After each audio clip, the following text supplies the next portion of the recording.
News కు స్వాగతం. ముందుగా హెడ్లైన్స్. ఇస్లామాబాద్, లాహోర్లో నో ఫ్లై జోన్ ప్రకటించిన Pak.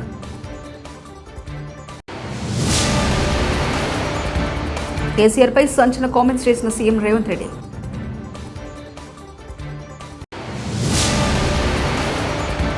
YS Sharmila house arrest.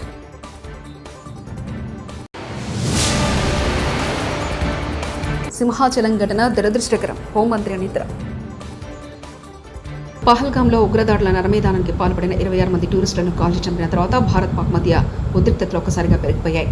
ఏ క్షణంలోనైనా భారత సైనిక చర్యకు దిగవచ్చని పాక్ నేతలు బహిరంగంగా ప్రకటిస్తుంటే గట్టి గుణపాఠం చెప్తామనే రీతిలో మాట్లాడుతున్నారు. ఈ నేపథ్యంలో తాజాగా పాక్ ప్రభుత్వం ఇస్లామాబాద్, లాహోర్లో నో ఫ్లై జోన్ ప్రకటించింది. మే 2వ తేదీ వరకు ఇది అమల్లో ఉంటుండగా నో టు ఎయిర్మన్ నోటీస్ జారీ చేసింది. ఈ ప్రకారం నిర్దేశిత గగనతలంలోకి ఏ విమానం కూడా ప్రవేశించరాదు. ప్రధానమంత్రి నరేంద్ర మోదీ 2 రోజుల్లో 3 రాష్ట్రాల్లో పర్యటించనున్నారు. ఈ మేరకు షెడ్యూల్ ఖరారైంది. మే 1-2 తేదీల్లో మహారాష్ట్ర, కేరళ, ఆంధ్రప్రదేశ్లో ప్రధాని పర్యటించనున్నారు. ముంబైలో world audio visual and entertainment summit ను పీఎం ప్రారంభిస్తారు. దాదాపు 25 దేశాలకు చెందిన మంత్రుల భాగస్వామ్యంతో గ్లోబల్ మీడియా డైలాగ్ సదస్సు జరుగుతుంది. అలాగే కేరళలో విజన్జం అంతర్జాతీయ డీప్ వాటర్ మల్టీపర్పస్ ఓడరేవును ప్రధాని మోదీ జాతికి అంకితం చేయనున్నారు. బీఆర్ఎస్ అధినేత, విపక్ష నేత కేసీఆర్ పై ముఖ్యమంత్రి Revanth Reddy hot topic comments చేశారు. బీఆర్ఎస్ రజతోత్సవ సభలో కేసీఆర్ చేసిన కామెంట్స్ కు ఘాటైన వ్యాఖ్యలతో దీటైన జవాబిచ్చారు. బుధవారం నాడు ఓ కార్యక్రమంలో పాల్గొన్న సీఎం రేవంత్ రెడ్డి ప్రసంగిస్తూ కీలక వ్యాఖ్యలు చేశారు. బీఆర్ఎస్ రజతోత్సవ సభకు ఎన్ని బస్సులు కావాలంటే అన్ని బస్సులు ఇవ్వాలని చెప్పామని సీఎం రేవంత్ రెడ్డి పేర్కొన్నారు. ప్రజాస్వామ్యంలో ప్రతిపక్షం కూడా బలంగా ఉండాలని సీఎం అభిప్రాయపడ్డారు. బీఆర్ఎస్ సభలో ప్రభుత్వానికి ఏవైనా సూచనలు, సలహాలు ఇస్తారని భావించామని, కానీ అలా జరగలేదని తెలిపారు సీఎం. పరిపాలన చేస్తాం, 10 సంవత్సరాలు నువ్వు ఫామ్ హౌస్లో ఉంటావు, ఆ తర్వాత శాశ్వతంగా అక్కడనే నీ చరిత్ర సమాధి అయిపోతుంది అని చెప్పి నేను స్పష్టంగా చెప్పదలుచుకున్నాను ద్వారా. కానీ ఒక్కటి మాత్రం నాకు అర్థమైంది, నా పేరు తీసుకొని కూడా ధైర్యం రాలే. మొత్తం ప్రసంగం మీరు గమనించండి, ఎక్కడైనా పేరైనా తీసుకున్నాడా? మా కాంగ్రెస్ పార్టీ కార్యకర్తల బలం ఏందో దాన్ని బట్టి అర్థమైంది కదా. అందుకే ఈరోజు ఎంఏయుడి కార్యదర్శిగా బాధ్యతలు స్వీకరించిన ఐఏఎస్ అధికారి ఇలం భర్తీ.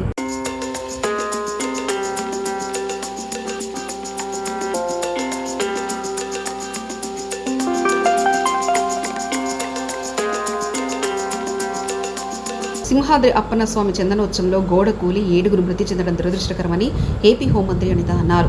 భారీ వర్షం కారణంగా ఈ ప్రమాదం జరిగినట్లు తెలిపారు. ఘటనాస్థలిలో సహాయక చర్యలకు ఆమె పరిశీలించారు.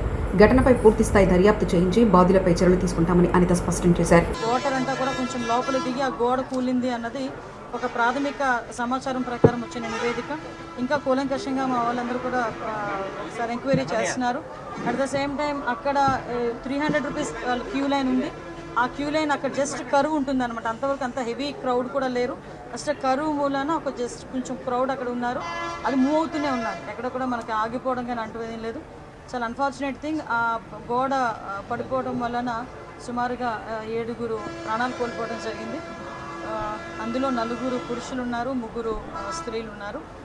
ఇంకా మిగతా రెస్క్యూ ఆపరేషన్స్ కూడా జరుగుతున్నాయి. సంఘటన జరిగినది అని తెలిసిన వెంటనే ఇమీడియట్గా ఎస్డీఆర్ఎఫ్ బృందాలు, ఫైర్ డిపార్ట్మెంట్, పోలీస్ డిపార్ట్మెంట్, అదేవిధంగా ఇక్కడ పనిచేస్తున్న వాలంటీర్స్ చిన్నపిల్లలైనా వాళ్ళకి చేతులెత్తి దండం పెట్టాలి. నిజంగా వాలంటీర్స్ అయితే ఇమీడియట్గా కొంతమందిని బయటకు తీసుకొచ్చి అప్పటికప్పుడు హాస్పిటల్ కూడా తరలించారు. ఎన్డీఆర్ఎఫ్ టీం కూడా ఆన్బోర్డ్ అయింది. ఎన్డీఆర్ఎఫ్ టీములు 2, ఎస్డీఆర్ఎఫ్ టీంలో ఒక 2, fire department and police department అందరూ కలిసి రెస్క్యూ ఆపరేషన్స్ కూడా చేస్తున్నారు. మొత్తం అంతా క్లియర్ చేస్తున్నారు. అందరూ కూడా చనిపోయిన వాళ్ళ కుటుంబాలందరికీ కూడా ప్రగాఢమైన సంతాపం తెలియజేసుకుంటున్నాం. గవర్నమెంట్ తరఫున కూడా మ్యాక్సిమం అన్ని ప్రికాషన్స్ తీసుకున్నాం. కేవలం ఈ భారీ వర్షము, అదేవిధంగా గాలి దుమారం వల్ల మ్యాక్సిమం జరిగిన ఇన్సిడెంట్, ఇది ఒక యాక్సిడెంట్. అన్ని యాంగిల్స్ నుండి మేము దర్యాప్తు చెప్తామండి. ఇది ఏ టైంలో కన్స్ట్రక్ట్ జరిగింది, ఏ స్కీమ్లో కన్స్ట్రక్ట్ జరిగింది, ఎవరు కాంట్రాక్టరు, ఎవరు ఇంజనీరు, ఎవరు క్వాలిటీ కంట్రోల్ ఎవరు చేశారు, ఎవ్రీథింగ్ మేము ఇందులో ఎంక్వైరీ చేసుకుంటాం. ఎందుకంటే ఇక్కడ ప్రాణాలు కోల్పోయారు. ఈజీగా వదిలేయాల్సిన అవసరం ఏం లేదు. ఇందులో గవర్నమెంట్ కూడా చాలా సీరియస్గా ఉంది. అన్ని కోణాల్లో నుంచి కూడా మేము విచారణ జరుపుతాం. ఎవరైతే బాధ్యులు ఉన్నారో బాధ్యులు కఠినంగా శిక్షించే ప్రక్రియ గవర్నమెంట్ తీసుకుంటాం. నేను ప్రికాషన్స్ విషయంలో ఒక 2 days back, 3 days back APCC chief YS Sharmila house arrest అయ్యారు. ఉద్దండరాయపాలెంలో ఈ రోజు ఉదయం షర్మిల పర్యటించాలని నిర్ణయించారు. ఈ క్రమంలో ఏపీసీసీ చీఫ్ నివాసం వద్ద భారీగా పోలీసులు మోహరించారు. 2015లో ప్రధానమంత్రి నరేంద్ర మోదీ ఉద్దండరాయని పాలెంలో శంకుస్థాపన చేశారు. ఈ క్రమంలో ఈ ప్రాంతంలో పర్యటించాలని షర్మిల నిర్ణయించగా అందుకు పోలీసులు ఆంక్షలు విధించారు. క్యాపిటల్ కమిటీ వేసుకున్నాం. మనకు రాజధాని అమరావతి కాబట్టి ఆ రాజధాని మీద యాక్షన్ ప్లాన్ ఎలా ఉండబోవాలి, అమరావతి రాజధాని మీద రీసెర్చ్ చేయడం అయితేనేమి, యాక్షన్ ప్లాన్ అయితేనేమి, పార్టీ తరఫున మేము చేయాల్సిన కార్యక్రమాలు అయితేనేమి, అడగాల్సిన ప్రశ్నలు అయితేనేమి, ఇవన్నీ చూసుకోవడానికి కాంగ్రెస్ పార్టీ అమరావతి క్యాపిటల్ కమిటీని వేసింది. ఇది 28వ తేదీన వేశాము. ఈ రోజు 30వ తేదీ. మేము ఒక కమిటీని వేసుకుంటేనే మీకింత భయం అయితే మరి మీరు ఏమి దాచిపెట్టాలని చూస్తున్నారు? ఈ రోజు కార్యక్రమము కేవలం నేను పార్టీ ఆఫీసుకు వెళ్లి అక్కడ మోడీ గారు అమరావతికి వస్తున్నారు కాబట్టి మా యాక్షన్ ప్లాన్ ఎలా ఉండాలి అని డిస్కస్ చేయడానికి నేను ఆఫీసుకు బయలుదేరితే కూడా నన్ను హౌస్ అరెస్ట్ చేశారు. ఇది ఎక్కడి న్యాయమని అడుగుతున్నాం. ఆ తర్వాత కూడా మోడీని అడగాల్సిన ప్రశ్నలు ఏమిటి అని మా కమిటీ అధ్యయనం చేసింది కాబట్టి, రీసెర్చ్ చేసింది కాబట్టి మేము మోడీ గారిని ఏమి డిమాండ్ చేయాలనుకుంటున్నాము ఇవన్నీ కూడా నేను ఆఫీస్ కు వెళ్లబోయే మీటింగ్ లో డిస్కస్ చేద్దామని వెళ్ళబోతే ఈ రోజు నన్ను హౌస్ అరెస్ట్ చేశారు. ఏమండి, మన ఆంధ్ర రాష్ట్రంలో పబ్లిక్ ఇష్యూస్ గురించి మాట్లాడకూడదా? మీటింగ్లు పెట్టుకోకూడదా? ఏదైనా మీటింగ్లు ప్లాన్ చేస్తే హౌస్ అరెస్ట్ చేస్తారా? ఇదే కూటమి వైఖరియా? ఇలాగే ఉండబోతుందా? వ్యాన్లు పోలీసులను దించారు. మేము కాదు కదా ఇక్కడ లా అండ్ ఆర్డర్ ప్రాబ్లం సృష్టిస్తున్నది, మేము కాదు కదా ఇక్కడ ప్రజలకు అన్యాయం చేస్తున్నది. ఎవరు చేస్తున్నారు? ఒక స్పెషల్ స్టేటస్ విషయంలోనైనా, ఒక పోలవరం విషయంలోనైనా, ఒక రాజధాని విషయంలోనైనా ఎవరు అన్యాయం చేస్తున్నారండి? కనీసం ప్రతిపక్షంలో ఉన్న వాళ్ళ మేము కనీసం ప్రశ్నించడానికి, మేము మీటింగ్లు పెట్టుకుని యాక్షన్ ప్లాన్ ఏంటో డిసైడ్ చేయడానికి కూడా మాకు అధికారం లేదు. సింహాచలం ఘటన ఎంతో బాధాకరమని, దేవుడి పేరుతో జరుగుతున్న సంఘటనలు చూస్తుంటే వీరి పాపాలు పరాకాష్ఠకు చేరుకుంటాయనిపిస్తుందంటూ వైఎస్ఆర్సీపీ రాష్ట్ర అధికార ప్రతినిధి నందమూరి లక్ష్మీపార్వతి వ్యాఖ్యానించారు. బుధవారం మీడియా సమావేశంలో మాట్లాడుతూ దేవుడి పేరుతో అక్రమాలు, అన్యాయాలు చేస్తున్నారని, చంద్రబాబు ఎప్పుడు అడుగుపెట్టినా ఇలాంటి ఘటనలు కొక్కోలుగా జరుగుతాయని లక్ష్మీపార్వతి అన్నారు. అట్లాంటి వాడు కనుకనే దేవుణ్ణి ఇన్ని రకాలుగా అతను భ్రష్టు పట్టిస్తా ఉన్నా అంటే ఈ హిందూ ధర్మవాదులు కూడా ఆలోచించాల్సినటువంటి అవసరం ఉంది. నేను హిందూ ధర్మమే అంటాను, మతం అనే ఆ వాడను నేను. ధర్మం అనేది సమకాలీనమైనటువంటిది, సార్వకాలీనమైనటువంటిది, అందరికీ వర్తించేటువంటిది. అందువల్లనే ఈ ధర్మాన్ని భ్రష్టు పట్టించడానికి ఈరోజు బీజేపీ కొంతమందిని ఉపయోగిస్తూ ఉంది. అది ఈ రాష్ట్రంలో ముఖ్యంగా ఆంధ్రప్రదేశ్లో జరుగుతున్నటువంటి అన్యాయాలు, అక్రమాలు, దేవుడి పేరుతో జరుగుతున్నటువంటి ఇవి చూస్తూ ఉంటే అసలు ప్రత్యక్షంగా ప్రకృతి ఎంత ప్రకోపం చేస్తూ ఉందో కనిపిస్తూనే ఉంది కదా మనకి. ఈ అడుగు పెట్టారు ఆ రోజు కూడా అంతే. అతను 2014లో వచ్చినప్పుడు 40 గుళ్ళకు అసలు ఏమాత్రం కూడా నిర్భీతిగా, అంటే దేవుడు అంటే భక్తి, భయము, ఇలా అతనికి ఏమి లేవు కనుకనే అంత నిర్భీతిగా 40 గుళ్ళు కూలగొట్టేశారు. అయినా కూడా బీజేపీ అతను చాలా గొప్ప నాయకుడు అనుకుంటూ అతనితో స్నేహం చేస్తూ ఉన్నారు. ఆ తర్వాత జగన్ గారి హయాం వచ్చిన తర్వాత జగన్ గారిని పాపం ఆయన అందరినీ సమానంగా ఆదరిస్తూ ఉంటే మతాలకి, కులాలకి, అన్నిటికీ అతీతమైనటువంటి పరిపాలన, ఇదే సుపరిపాలన అని ఆయన నిజంగానే ప్రాక్టికల్గా కూడా రాష్ట్రంలో మతాలకి, కులాలకి. సింహాచలం శ్రీ వరాహ లక్ష్మీ నరసింహస్వామి చందనోత్సవంలో పాల్గొని స్వామివారి నిజరూప దర్శనం కోసం వెళ్లిన భక్తులు 7 గోడకుల్లి దుర్మరణం చెందడం దురదృష్టకరమని దేవాదాయ శాఖ మాజీ మంత్రి వెల్లంపల్లి శ్రీనివాస్ అన్నారు. సింహాచలం దుర్ఘటనకు ఖచ్చితంగా ప్రభుత్వ వైఫల్యమే కారణమని హైదరాబాద్లోని తన నివాసంలో మీడియాతో మాట్లాడిన ఆయన స్పష్టం చేశారు. ఏదో చందనోత్సవానికి చంద్రబాబు గారు వస్తారు, పవన్ కళ్యాణ్ గారు వస్తారు, వీఐపీలు వస్తారని చెప్పని అడావుడిగా నాసు రకంతో ఒక గోడ నిర్మించారంట. అది 4 రోజుల్లో గోడ నిర్మించారంట. భక్తులు చనిపోవాల్సిన పరిస్థితి.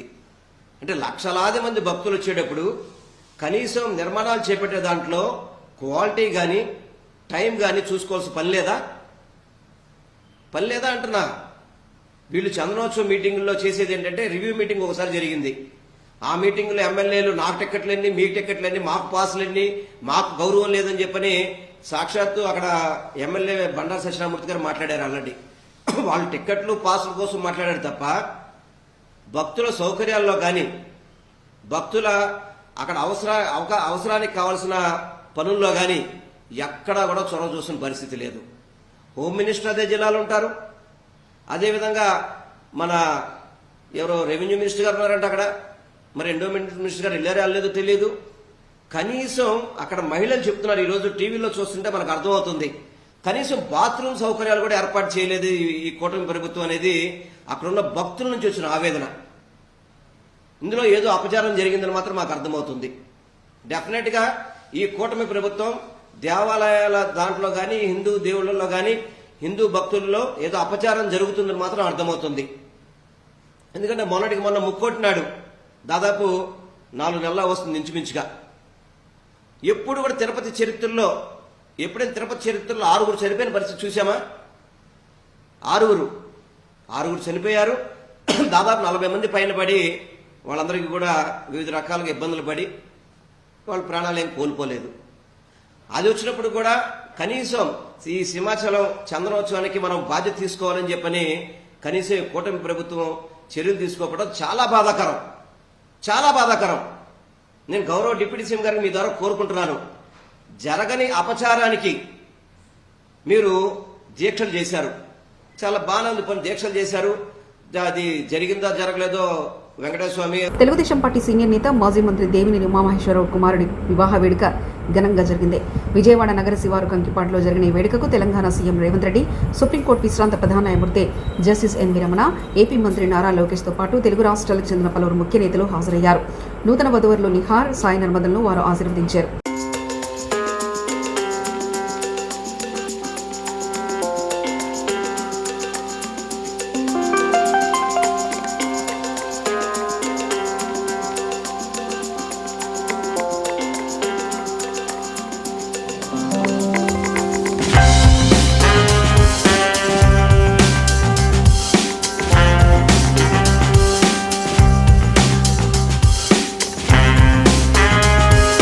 శ్రీవారిని టీమిండియా క్రికెటర్లు రజత్ పాటిదార్, జితేష్ శర్మ దర్శించుకున్నారు. బుధవారం వీఐపీ ప్రారంభ విరామ దర్శన సమయంలో వారి స్వామివారి సేవలో పాల్గొన్నారు.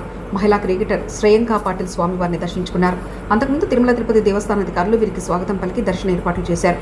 దర్శనానంతరం రంగనాయకుల మండపంలో క్రికెటర్లు, పండితులు ఆశీర్వచనం చేసి స్వామి వారి తీర్థ ప్రసాదాలను అందజేశారు.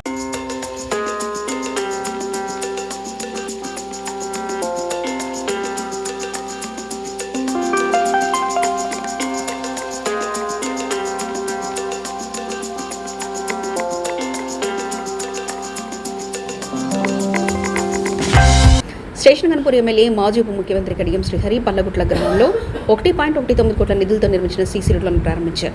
అనంతరం బొడ్రాయి విగ్రహ ప్రతిష్ట, ధ్వజస్తంభ ప్రతిష్టాపన మహోత్సవంలో పాల్గొని ప్రత్యేక పూజలు నిర్వహించారు.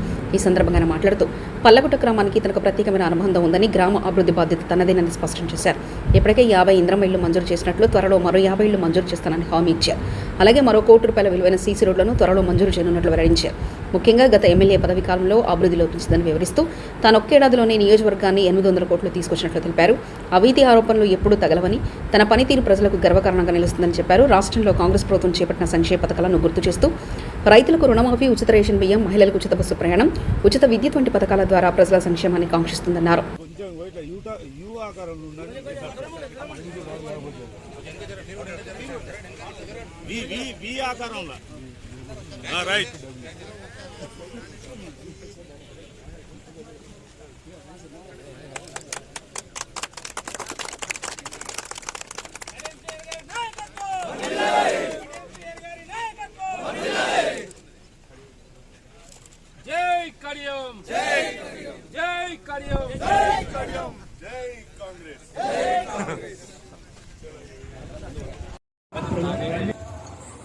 గ్రామ మా అక్క చెల్లెళ్లకు, అన్నదమ్ములకు, మీడియా మిత్రులకు అందరికీ పేరు పేరున నా హృదయపూర్వకమైన నమస్కారాలు తెలియజేసుకుంటున్నా. వేదిక పైనున్న మన గ్రామ వాస్తవ్యులు, ఈ గ్రామాభివృద్ధి కొరకు ఆర్నిషులు కష్టపడి పనిచేస్తున్న సోదరులు, చిల్పూరుగుట్ట, బుగులు వెంకటేశ్వర. ఇస్లామాబాద్, లాహోర్లో నో ఫ్లై జోన్ ప్రకటించిన Pak.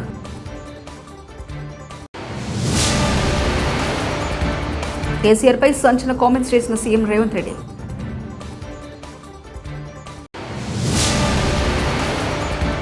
YS Sharmila house arrest.